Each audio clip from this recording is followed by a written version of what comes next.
राजीव और सुमन की शादी के बाद सनशाइन विला में दुल्हन के गृह प्रवेश की रस्म चल रही है। राजीव और सुमन साथ में खड़े हैं। मालती सुमन की आरती उतारती है। उसमें उनके पीछे ही राजीव के अंकल और आंटी खड़े हैं। बेटा सुमन, इस कलश को पैर से गिराकर अंदर आ जाओ। यह सुनकर सुमन कलश को पैर से गिराकर अंदर प्रवेश करती है। उसके बाद मालती अपनी बहू को राजीव के कमरे के अंदर छोड़कर चली जाती है। रात के 3 बजे रवि और आराध्या अपने कमरे में सोए हुए हैं। तभी आराध्या को किसी लड़की के हंसने की आवाज सुनाई देती है। उसकी आंख खुल जाती है तो वह देखती है कि उसके कमरे के एक कोने में कोई लड़की बैठी हंस रही है और उसकी गर्दन दीवार की तरफ है। कौन हो तुम? यह कहते हुए वह बेड से उतरती है। बेटा सुमन, तुम हो क्या? यह कहते हुए वह उस लड़की के कंधे पर हाथ रखती है। वह लड़की अचानक से उसकी तरफ पलटती है तो उसको पता चलता है कि वह सुमन ही है। तुम यहाँ क्या कर रही हो बेटा? तुम्हें तो इस वक्त अपने कमरे में होना चाहिए। यह सुनते ही सुमन उसकी तरफ गुस्से से देखने लगती है और झपट कर उसे जमीन पर गिरा देती है और फिर उसके सीने पर बैठकर कहती है, मुझे कहाँ सोना चाहिए यह बताने वाली तुम होती कौन हो? यह कहने के बाद सुमन की आंखें लाल हो जाती हैं, जिससे वह डरावनी लगने लगती है और आराध्या चीख मारकर अपनी आंखें बंद कर लेती है। रवि, मुझे बचाओ। उसकी चीखें सुनकर रवि जागता है तो देखता है कि आराध्या डर के मारे मुंह छिपाए जमीन पर बैठी है और वहाँ तीसरा कोई नहीं है। अरे क्या हुआ आराध्या? अपने पति की आवाज सुनकर आराध्या आंखें खोलती है तो कमरे में सुमन को न पाकर हैरान हो जाती है। यहाँ बहू आई थी और वो बहुत भयानक लग रही थी। जब मैंने उससे पूछा कि वो यहाँ क्या कर रही है तो वो मुझसे मारने के लिए मुझ पर झपटी। ये तुम क्या बोली जा रही हो? जब मेरी आँख खुली तो तुम अकेली जमीन पर पड़ी थी और कमरे का दरवाजा भी अंदर से बंद था। तो तुम कैसे कह सकती हो कि बहू यहाँ आई थी? वो यही थी, मुझे मारने आई थी। तुमने जरूर कोई सपना देखा होगा। बहू अपने कमरे में ही होगी। आज उनकी शादी की पहली रात है, इसीलिए उनको डिस्टर्ब करना ठीक नहीं होगा, वरना मैं तुमको भी वहाँ ले चलता। चलो बेड पर चलकर आराम करो। आराध्या का दिल इस बात को मानता नहीं है कि उसने कोई सपना देखा होगा, लेकिन फिर भी वह आगे कुछ नहीं कहती और चुपचाप फिर बिस्तर पर लेट जाती है। थोड़ी देर बाद जब रवि सो चुका था, आराध्या के मुंह पर कोई हाथ रखता है और उसकी आंख दोबारा खुल जाती है। वो देखती है कि सुमन ने उसके मुंह पर हाथ रखा है और वो बहुत भयानक दिख रही है। आराध्या रवि को जगाना चाहती है लेकिन मुंह से कुछ नहीं बोल पाती। सुमन आराध्या का हाथ पकड़कर उसको बेड से घसीटते हुए कमरे से ले जाती है। कमरे के बाहर आने के बाद आराध्या की मुंह से अपना हाथ हटा लेती है। तुम सुमन नहीं हो? कौन हो तुम? क्यों मेरे पीछे पड़ी हो?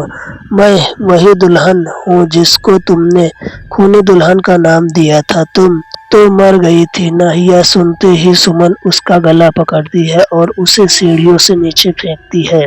सीढ़ियों से गिरते हुए आराध्या चिल्लाती है तो बाकी के परिवार वाले भी नींद से जागकर अपने अपने कमरे से बाहर निकल जाते हैं और जब वह आराध्या के पास पहुंचते हैं उससे पहले ही सुमन वहां से गायब हो जाती है।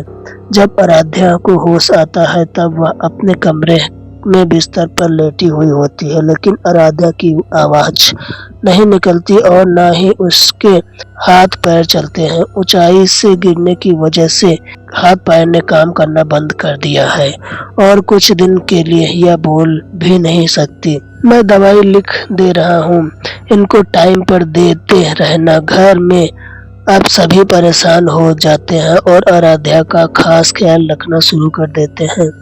अगली रात सब डिनर के लिए डाइनिंग हॉल में बैठे हैं, लेकिन सुमन वहां नहीं नजर आती। राजीव बेटा, सुमन अभी तक कमरे में ही है, क्या उसको डिनर नहीं करना? मम्मी, मैं तो बहुत देर से कमरे में अकेला बैठा ऑफिस का काम कर रहा था, मुझे लगा कि वह आपके साथ होगी। मालती सुनकर चौंक जाती है। अरे नहीं राजीव, मैंने आराध्या के कमरे में भी देखा लेकिन वहाँ भी नहीं है सुमन। यह सुनकर सभी परेशान हो जाते हैं और डाइनिंग टेबल से उठकर सुमन की तलाश करने लगते। सब लोग उसे पूरे घर में ढूंढते हैं और आखिर में हॉल में इकट्ठा हो जाते हैं। पता नहीं इस घर में क्या हो रहा है। पहले आराध्या के साथ वह हादसा हुआ और अब सुमन पता नहीं कहाँ गायब हो गई। अभी वो सब आपस में बात ही कर रहे होते हैं कि घर की सारी लाइट्स अपने आप जलने बुझने लगती है। उनको दिखाई देता है कि सामने सीढ़ियों पर से सुमन अपने दुल्हन वाले अवतार में धीरे धीरे नीचे आ रही थी, लेकिन उसके बाल खुले हुए हैं। सुमन, कहाँ थी तुम? हम लोग कितनी देर से तुमको ढूंढ रहे हैं। तब सब उनका भयानक चेहरा देखकर डर जाते हैं। बुढ़िया पहचान मुझे, यह कहते हुए सुमन मालती की तरफ है, झपटती है और उसके गर्दन पर दांत गाड़ देती है। मालती चिल्लाती है और उसके बाद बाकी सब मिलकर मालती को उससे छुड़ाते हैं। सुमन, ये तुम्हें क्या हो गया? तुम क्यों सबको नुकसान पहुंचा रही हो? मैं सुमन नहीं हूँ। क्या कहा तुम? मैं खूनी दुल्हन हूँ। याद आया कुछ? यह सुनकर मालती को याद आ जाता है कि यह सामने वाली लड़की कौन है। यह क्या बात कर रही है माँ? पिछले साल हमारे पड़ोस में रहने वाली प्रताप की शादी इससे हुई थी। शादी के बाद से ही उस घर में झगड़े होने शुरू हो गए थे। रोजाना इस लड़ाई की आवाज कॉलोनी में गूंजती रहती थी, लेकिन वह कॉलोनी की सबसे पॉपुलर फैमिली है, इसीलिए कोई कुछ नहीं कहता था। एक दिन प्रताप बहुत जोर से चिल्लाया तो कुछ पड़ोसी भागे भागे उसके घर में पहुंच गए। वहां देखा कि प्रताप जमीन पर गिरा पड़ा था और उसके पेट में चाकू लगा हुआ था। सामने यह लड़की जिसका नाम अक्षरा है खड़ी थी। सबको यही लगा कि इसने ही अपने पति को मारने की कोशिश की है। यह कह रही थी कि इसने कुछ नहीं किया, प्रताप झूठ बोल रहा है, लेकिन लोगों ने तरह तरह की बातें बनाना शुरू कर दिया।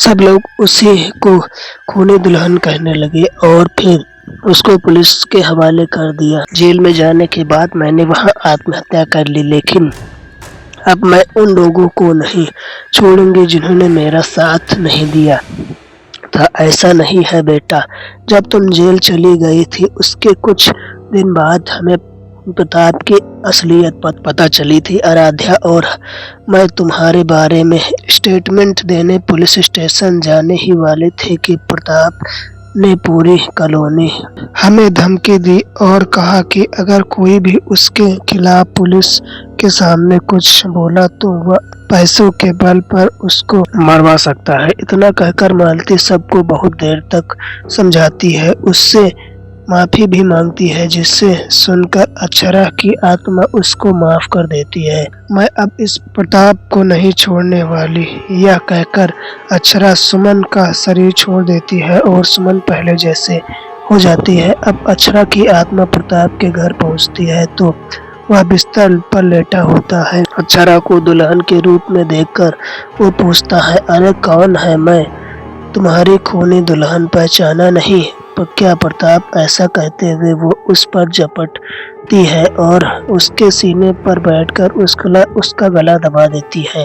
अरे ये क्या कर रही हो? मुझे माफ कर दो, माफ कर दो मुझे। अरे नहीं नहीं, माफ कर दो मुझे, प्रताप जोर से चिल्लाकर अपना दम तोड़ देता है।